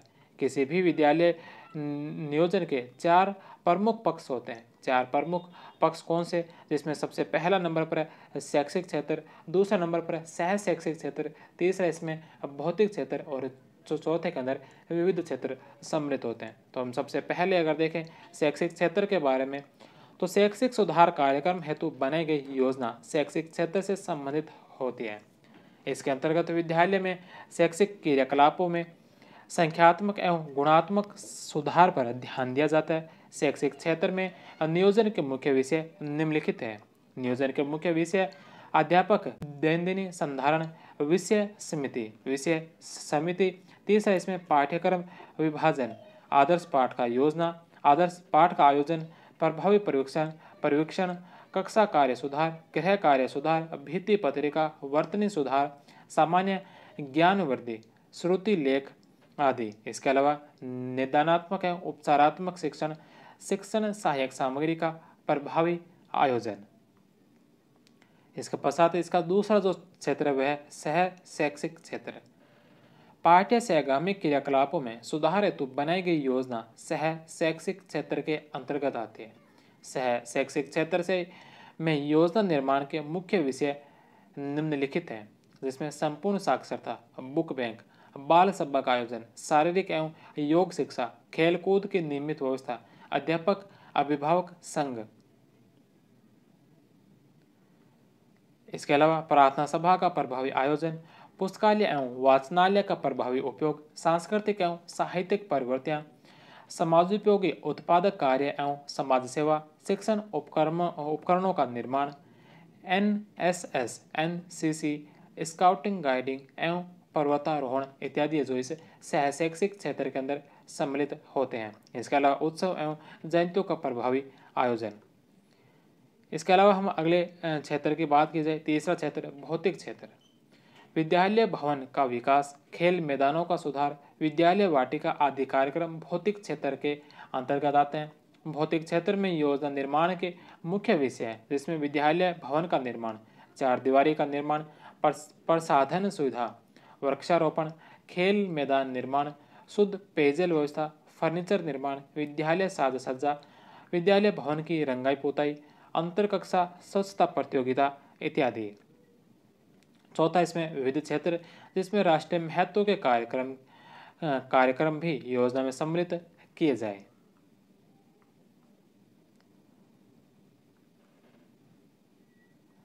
अगला प्रश्न है कि शैक्षिक संस्थाओं की दीर्घकालिक निर्णय योजना का सर्वाधिक प्रभावी उपागम निम्नलिखित पर आधारित होना चाहिए। शैक्षिक संस्थाओं की दीर्घकालिक निर्णय योजना का सर्वाधिक प्रभावी उपागम है जो किस पर आधारित होना चाहिए? तो किस पर आधारित होना चाहिए? स्पष्ट और साझा दृष्टिकोण, आर्थिक पक्ष पर बल देना, उपयुक्त प्रक्रियाओं का उपयोग करना, परिणामों पर बल देना, परिपक्व टीम का उपयोग, या परिणामों के प्रति स्पष्ट प्रतिबद्धता। तो कौन से उपागमों में पर आधारित होना चाहिए? स्पष्ट और साझा दृष्टिकोण इस उपागम के अंदर इसमें होना चाहिए। आर्थिक पक्ष पर बल, आर्थिक पक्ष पर बल इसमें सम्मिलित नहीं है। तीसरा उपयुक्त प्रक्रियाओं का उपयोग, उपयुक्त प्रक्रिया का उपयोग इसमें सही है। चौथा परिणामों पर बल देना, परिणामों पर बल देना नहीं बल्कि परिणामों के प्रति स्पष्ट प्रतिबद्धता होनी चाहिए। 4 नंबर ऑप्शन भी इसमें गलत है। और परिपक्व टीम का उपयोग, परिपक्व टीम का उपयोग भी इसमें होना चाहिए। तो इसमें पहला सही है, तीसरा सही है, पांचवा छठा सही है। तो इसमें 1, 3, 5 और 6, 1, 3, 5 और 6, 2 नंबर ऑप्शन इसका राइट होगा। शैक्षिक संस्थाओं के दीर्घकालीन निर्णय योजना की विशेषताएं। संस्थागत नियोजन स्पष्ट, पर्याप्त एवं सुनिश्चित होता है। नियोजन के निर्माण में उपयुक्त प्रक्रिया का प्रयोग किया जाता है तथा इसे बनाने वाले सदस्य अनुभवी एवं परिपक्व होते हैं। नियोजन के दौरान परिणामों की स्पष्ट प्रतिबद्धता होती है। संस्थागत नियोजन व्यवहारिक लोकतांत्रिक सिद्धांतों पर आधारित होता है, उद्देश्यपरक एवं विशिष्टता वाला होता है। इसके पश्चात अगला प्रश्न है कि कौन सा स्तर अत्यधिक महत्वपूर्ण है? कौन सा स्तर है जो इसमें अत्यधिक महत्वपूर्ण है? जिसकी सभी योजनाओं का क्रियान्वयन होता है, जिसमें सभी योजनाओं का क्रियान्वयन होता है तथा जो सभी स्तरों की नींव का पत्थर है। कौन सा स्तर अत्यधिक महत्वपूर्ण है? कौन सा स्तर अत्यधिक महत्वपूर्ण है जिसके सभी योजनाओं का क्रियान्वयन होता है तथा जो सभी स्तरों की नींव का पत्थर है? तो शाला स्तर है, 1 नंबर ऑप्शन। शैक्षिक योजनाओं के निर्माण के स्तर निम्न से उच्च की ओर क्रमशः संस्था स्तर, विद्यालय स्तर, ब्लॉक स्तर, जिला स्तर, राज्य स्तर और उसके पश्चात होता है सर्वोच्च पर केंद्रीय स्तर, या जिसे जो सर्वोच्च स्तर है। अगला प्रश्न है कि विद्यालय से संबंधित परिचयात्मक सूचनाएं। विद्यालय से संबंधित परिचयात्मक सूचनाएं विद्यालय योजना के किस खंड में प्रस्तुत की जाती है? विद्यालय से संबंधित परिचयात्मक सूचनाएं विद्यालय योजना के किस खंड में प्रस्तुत की जाती है? प्रथम खंड में, 1 नंबर ऑप्शन। विभागीय निर्देशानुसार योजना को 3 खंडों में विभाजित किया जाता है। 3 खंड कौन से? जिसमें प्रथम खंड यह खंड विद्यालय की सामान्य परिचयात्मक सूचनाओं से संबंधित होता है। इसमें विद्यालय का नाम, स्थिति, संक्षिप्त इतिहास, नामांकन सूचना, संस्थापन सूचना, भवन या खेल मैदानों की जानकारी, पुस्तकालय व वाचनालय की स्थिति, परीक्षा परिणाम, विद्यालय के आर्थिक संसाधन आदि से संबंधित सूचनाओं का ब्यौरा देना होता है। दूसरा खंड, इसके अंदर इस भाग में विद्यालय के गत सत्र के क्षेत्रवार एवं कार्यक्रमवार उपलब्धियों का लेखा जोखा प्रस्तुत किया जाता है। प्रत्येक कार्यक्रम में निर्धारित लक्ष्यों की तुलना उपलब्धियों से लेकर कमियों के लिए उत्तरदायी कारणों को इंगित किया जाता है। तीसरा खंड इसमें होता है जिसमें विद्यालय योजना का यह सर्वाधिक महत्वपूर्ण भाग है। तीसरा खंड विद्यालय योजना का सर्वाधिक महत्वपूर्ण भाग है। इसमें वर्तमान सत्र की कार्यक्रमवार योजना के चरण शीर्षक में प्रस्तुत चरणों के अनुसार प्रस्तुत की जाती है।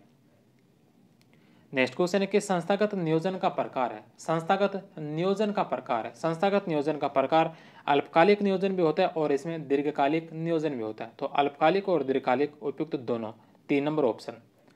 संस्थागत नियोजन के मुख्यतः 2 प्रकार है, अल्पकालिक एक शैक्षिक सत्र के लिए और दीर्घकालिक जो एकाधिक सत्र यानी 3 वर्षीय योजना होती है।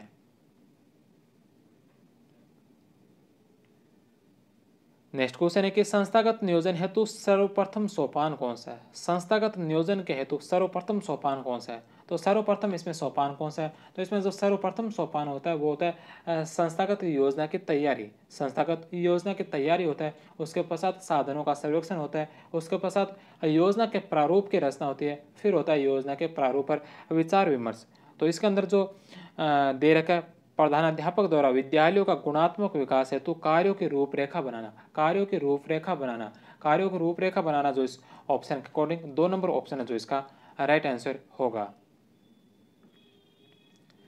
संस्थागत योजना निर्माण के पद और सोपान। संस्थागत योजना का निर्माण करते समय निम्न पदों का अनुसरण किया जाना आवश्यक है, तभी एक व्यवहारिक और उपयोगी योजना का निर्माण संभव है। जिसमें सबसे पहले संस्थागत योजना की तैयारी। संस्था की कार्य योजना पर विचार करने के लिए प्रधानाध्यापकों, शिक्षकों तथा कक्षा प्रतिनिधियों की एक बैठक बुलानी चाहिए।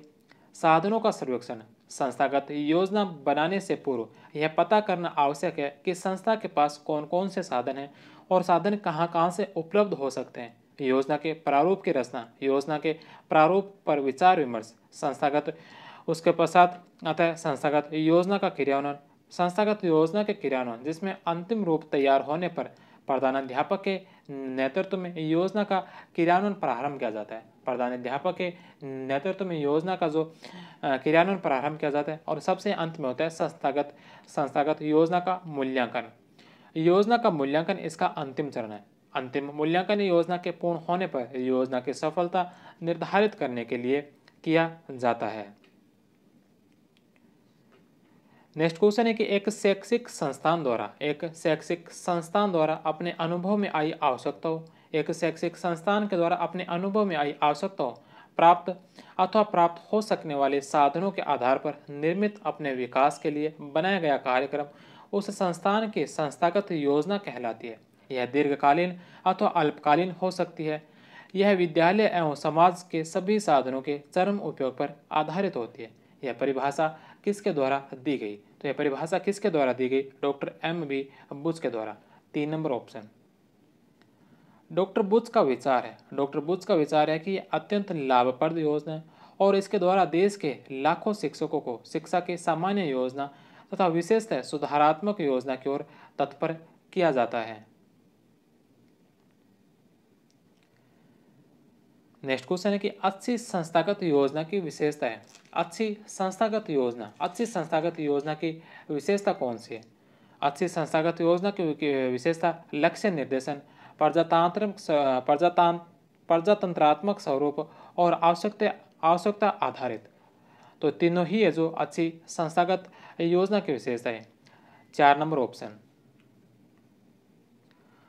अच्छी संस्थागत योजना की विशेषता है। संस्थागत योजना लचीली होनी चाहिए ताकि आवश्यकता अनुसार उसमें परिवर्तन संभव हो। योजना प्रेरणादायी होनी चाहिए जो इसको पूरा करने के लिए सभी को सहयोग करने की प्रेरणा दे सके। योजना समय पर निर्धारित होनी चाहिए। संस्थागत योजना उपयोगिता पर आधारित होनी चाहिए। योजना का प्रजातंत्रात्मक स्वरूप होना चाहिए। संस्थागत योजना आवश्यकता पर आधारित होनी चाहिए। गत सत्र में विद्यालय कार्यक्रम आयोजना के समय विद्यालय प्रबंध, शिक्षण, सहगामी क्रियाएं, खेलकूद आदि क्षेत्रों में जिन आवश्यकताओं की अनुभूति हुई उनकी पूर्ति का ध्यान संस्थागत योजना निर्माण में रखना चाहिए। संस्थागत योजना लक्ष्य निर्देशित होनी चाहिए। नेक्स्ट क्वेश्चन है कि संस्थागत योजना निर्माण के सिद्धांतों में सम्मिलित है। संस्थागत योजना निर्माण के सिद्धांतों में सम्मिलित है। कौन कौन से सम्मिलित है? उपयोगिता का सिद्धांत सम्मिलित है, उचित समय विभाजन का सिद्धांत सम्मिलित है, प्रभावी नेतृत्व का सिद्धांत सम्मिलित है। संस्थागत योजना निर्माण के सिद्धांतों में कौन कौन से सिद्धांत सम्मिलित है? तो इसमें तीनों ही, उपयोगिता का सिद्धांत, उचित समय विभाजन का सिद्धांत और प्रभावी नेतृत्व का सिद्धांत। उपयुक्त सभी। 4 नंबर ऑप्शन। संस्थागत योजना निर्माण के कार्य सार्वभौमिक नियम नहीं है, क्योंकि जो नियम एक प्रकार के विद्यालय के लिए उपयोगी होते हैं वे दूसरे विद्यालय के लिए सर्वथा अनुपयुक्त हो सकते हैं। फिर भी कुछ सामान्य सिद्धांत संस्थागत योजना की विशेषताओं के आधार पर निर्मित किए जा सकते हैं। कुछ सामान्य सिद्धांत इस प्रकार है। सामान्य सिद्धांत। कुछ सामान्य सिद्धांत दे रखे हैं, कौन कौन से हैं, जिनमें आवश्यकताओं के निर्धारण का सिद्धांत, साधनों के स्पष्ट आकलन का सिद्धांत, लक्ष्यों के उचित निर्णय का सिद्धांत, उपयोगिता का सिद्धांत, प्रभावी नेतृत्व का सिद्धांत, प्रजातंत्रात्मक मूल्यों के विकास का सिद्धांत, उचित समय विभाजन का सिद्धांत, सहयोग का सिद्धांत, लचीलेपन का सिद्धांत और वास्तविकता एवं व्यवहारिकता का सिद्धांत इसमें सम्मिलित होते हैं। इसके पश्चात अब इसका 5वां चैप्टर हम शुरू करते हैं और 5वां चैप्टर आज की क्लास का अंतिम चैप्टर होगा। तो 5वां चैप्टर है शैक्षिक प्रबंधन के नेतृत्व शैलियाँ। शैक्षिक प्रबंधन में नेतृत्व शैलियाँ। पहला प्रश्न है कि एक नेता लोगों के मध्य कार्य का विभाजन करता है, यह नेतृत्व के कौन से कार्य के अंतर्गत आता है? लोगों के मध्य कार्य का विभाजन जो करता है यह नेतृत्व के कौन से कार्य के अंतर्गत आता है? प्रबंध कार्य, 1 नंबर ऑप्शन।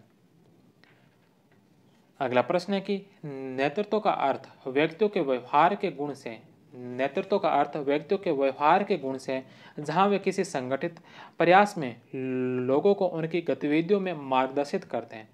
नेतृत्व का अर्थ व्यक्तियों के व्यवहार के गुण से है, जहां वे किसी संगठित प्रयास में लोगों को उनकी गतिविधियों में मार्गदर्शित करते हैं। यह परिभाषा किसकी है? चेस्टर बर्नार्ड की, 4 नंबर ऑप्शन। कीथ डेविस ने क्या परिभाषा दी? कीथ डेविस ने कहा कि नेतृत्व दूसरों को उत्साहपूर्ण परिभाषित उद्देश्य प्राप्त करने के लिए सहमत करने की क्षमता है।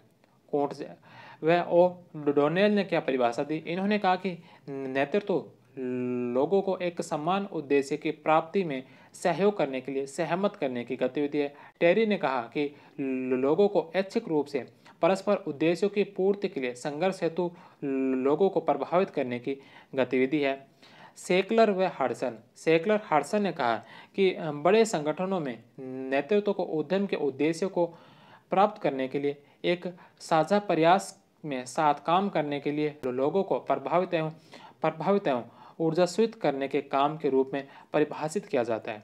इसके पश्चात अगले हैं बर्नार्ड ने कहा कि नेतृत्व का अर्थ व्यक्तियों के व्यवहार के गुणों से है, जहाँ वे किसी संगठित प्रयास में लोगों को उनकी गतिविधियों में मार्गदर्शित करते हैं। मुनि ने कहा कि नेतृत्व वह रूप है जो प्राधिकार लेता है जब वह प्रक्रिया में प्रवेश करता है। तो यह प्रमुख कुछ परिभाषाएं थी।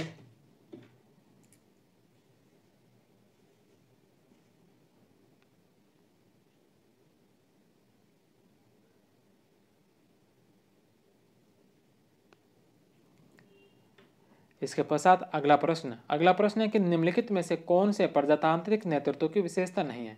प्रजातांत्रिक नेतृत्व की कौन सी विशेषता इसमें से नहीं है?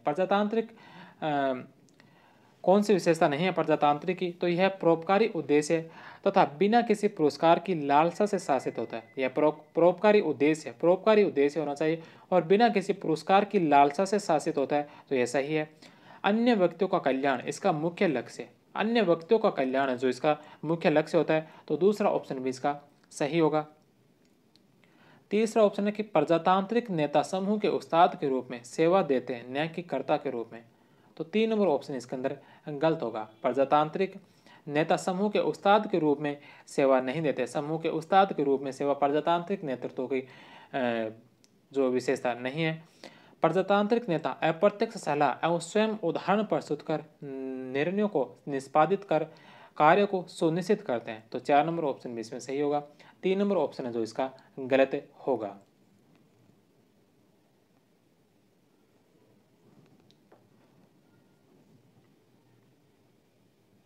सामान्य अर्थ में शैली शब्द से आशय एक विशिष्ट प्रकार के आचरण या व्यवहार से। व्यावसायिक जगत में प्रचलित नेतृत्व की प्रमुख शैलियाँ निम्नलिखित हैं। प्रमुख शैलियाँ कौन कौन सी? जिसमें सबसे पहले अभिप्रेरणात्मक शैली। अभिप्रेरणात्मक शैली एक नेता जिन नेतृत्व शैलियों द्वारा अपने अनुयायियों अर्थात अधीनस्थ कर्मचारियों का मार्गदर्शन करता है तथा उन्हें अधिकाधिक कार्य करने हेतु अभिप्रेरित करता है, उन्हें नेतृत्व की अभिप्रेरणात्मक शैलियों के नाम से जाना जाता है। ये अभिप्रेरणात्मक शैलियाँ निम्नलिखित 2 तरह की होती है, ऋणात्मक और धनात्मक। ऋणात्मक में नेता अपने अनुयायियों को भय, दंड, छंटनी, अधिकार प्रदर्शन, पदोन्नति, वेतन की कमी करने और अधिक समय तक कार्य करने की धमकी देकर कार्य हेतु अभिप्रेरित करता है तथा आवश्यक आदेश और निर्देश देता है। दूसरा, धनात्मक अभिप्रेरण शैली। इस शैली में प्रेरणा, पुरस्कार, सहभागी निर्णय के माध्यम से संगठनात्मक लक्ष्यों की प्राप्ति के प्रयास किए जाते हैं। उसके पश्चात शक्ति शैलियाँ। शक्ति के आधार पर नेतृत्व की निम्नलिखित शैलियाँ प्रचलन में, जिसमें शोषक निरंकुश नेतृत्व शैली। इस शैली में नेताओं के द्वारा अपने अधीनस्थों में कोई विश्वास व्यक्त नहीं किया जाता। दूसरा है निरंकुश या प्रभुत्वपूर्ण या निर्देशात्मक शैली। नेतृत्व की इस शैली में नेता शक्ति एवं अधिकार सत्ता को पूरी तरह से स्वयं में ही केंद्रित रखता है। इसके अलावा हितकारी निरंकुश नेतृत्व की शैली। हितकारी निरंकुश नेतृत्व की शैली। नेतृत्व की इस शैली में नेता का व्यवहार कुछ विनम्र होता है। परामर्शात्मक नेतृत्व शैली। इस शैली में नेता अपने अनुयायियों को प्राप्त विश्वास व्यक्त करता है। सहभागी नेतृत्व शैली। इस शैली में नेता न केवल अपने अनुयायियों के सुझाव ही आमंत्रित करता है, अपितु संगठन के प्रत्येक स्तर पर लिए जाने वाले विभिन्न निर्णयों में उन्हें भागीदार भी बनाता है। इसके अलावा जनतंत्रीय नेतृत्व शैली। जनतंत्रीय नेतृत्व शैली या नेतृत्व की भागीदारी शैली। नेतृत्व की भागीदारी शैली। नेता संगठनात्मक नीतियों का निर्धारण अपने अनुयायियों के साथ विचार विमर्श करके करता है। अगली इसमें निर्बाध या स्वतंत्र या मुक्त बागडोर नेतृत्व शैली। इस शैली में नेता अपने अधिकार सत्ता का पूर्ण विकेंद्रीकरण अपने अनुयायियों और अधीनस्थों में कर देते हैं तथा उनको व्यक्तिगत और सामूहिक निर्णय की पूर्ण स्वतंत्रता प्रदान करते हैं। इसके पश्चात अगला है पर्यवेक्षी शैलियाँ। पर्यवेक्षी शैलियाँ सबसे पहले इसमें अभिप्रेरणात्मक शैलियाँ थी, उसके पश्चात हमने शक्ति शैलियाँ देखी और अब हम तीसरे नंबर पर है पर्यवेक्षी शैलियाँ।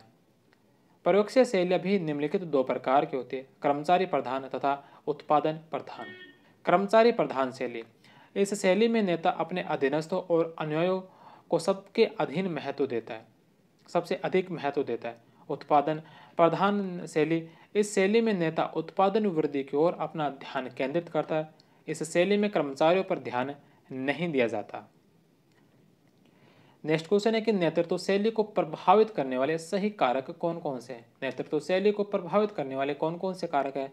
नेता का व्यक्तित्व, समूह सदस्यों का व्यक्तित्व, कार्य की प्रकृति और परिवेश की प्रकृति।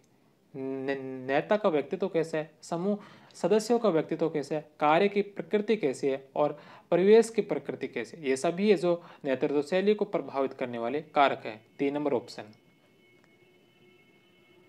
नेतृत्व की प्रकृति निम्नलिखित विद्वानों ने व्याख्या की है। चेस्टर बर्नार्ड ने के अनुसार नेतृत्व 3 चीज़ों पर निर्भर करता है। 3 चीज़ कौन सी है, तो 3 चीज़ जो इसके अंदर बताई गई है वो 3 चीज़ों पर जो निर्भर करता है। 3 चीज़ कौन सी है, 3 चीज़ इसमें व्यक्ति, अनुसरण करने वाले और स्थितियाँ। व्यक्ति, अनुसरण करने वाला और स्थितियाँ, इन 3 चीज़ों पर है जो निर्भर करता है। MP फॉलेट कहती है कि नेता केवल समूह को प्रभावित ही नहीं करता, बल्कि स्वयं भी उससे प्रभावित होता है। उन्होंने इस परस्पर संबंध को सर्कुलर प्रतिक्रिया कहा है। वे कहते हैं कि नेता समूह के साथ क्या करता है इसके बारे में ही नहीं, बल्कि इसके बारे में भी सोचना चाहिए कि समूह नेता के बारे में क्या करता है। इसके अलावा एलेन ने कहा कि उन्होंने व्यक्तिगत नेतृत्व और प्रबंधन नेतृत्व में भेद किया। इस प्रकार वे कहते हैं कि क्या कहा उन्होंने कहा कि कोई भी व्यक्ति व्यक्तिगत नेतृत्व की प्रतिभा के साथ पैदा होता है। उसे प्रबंधन नेतृत्व सीखना पड़ता है। वह निम्नलिखित 3 प्रकार के नेतृत्व में भेद करती है।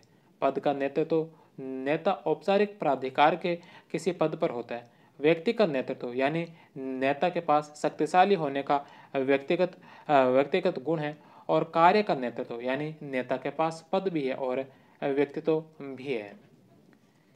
नेक्स्ट क्वेश्चन है कि निम्नलिखित में से कौन सी एक अच्छे नेतृत्व की विशेषता नहीं है। अच्छे नेतृत्व की विशेषता इसमें से कौन सी नहीं है।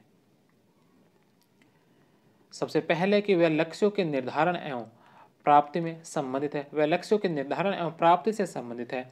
यह समूह में अंतःक्रिया, समूह परिचर्या, समूह परिचर्चा, इसके अलावा पारस्परिक सहयोग के माध्यमों से सदस्यों के प्रयासों को नियंत्रित एवं निर्देशित व परामर्श देती है। तो दूसरा भी इसके अंदर सही है।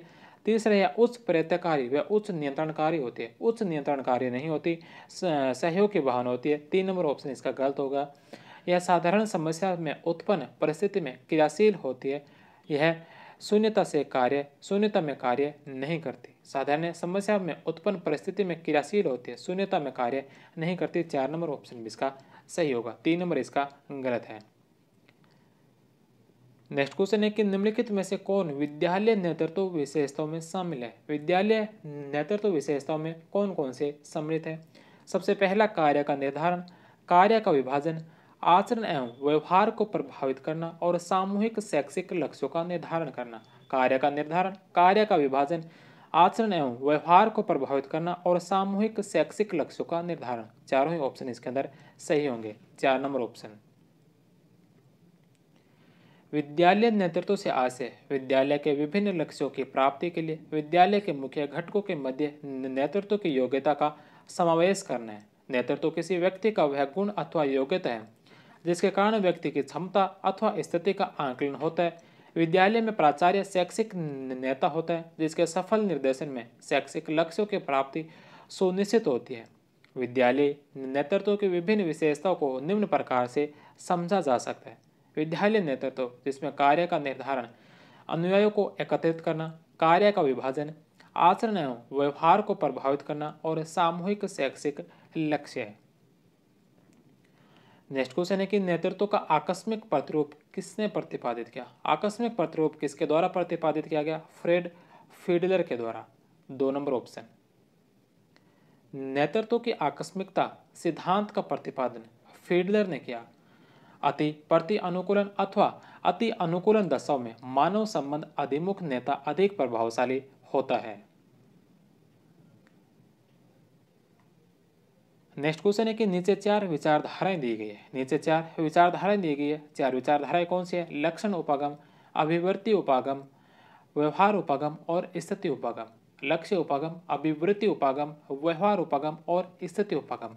ये जो 4 विचारधाराएं दी है इनका समीकरण किससे किया जाता है। तो इनका नेतृत्व प्रदर्शक से। 3 नंबर ऑप्शन।